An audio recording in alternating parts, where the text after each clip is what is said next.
yakni benta jong kubor la wanras phi daga fatafat online shopping store.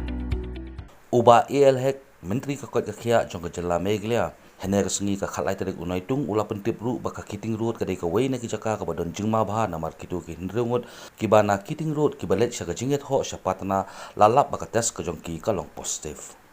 Haba kelina uba hek hatu kan non em ka jingsim nong muna na ki weide ki Jaka uba hek ulayat ho baka jingsim nong muna na ki patba kan long ha ki Jaka ki ba syakta bha na ka klam COVID-19 bat ulayat ho ru baka Keating road ka Dei Kawei na ki Jaka ka ba syakta bha. Other locality like only where they have got like COVID-19 like in Keating road.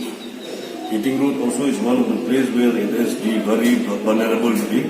Now out of the 11 family who has come from this wedding in Patna, there are 6 of them, if I am not mistaken, also they have been detected positive. So this vulnerable area, we need to go and give this kind of public awareness.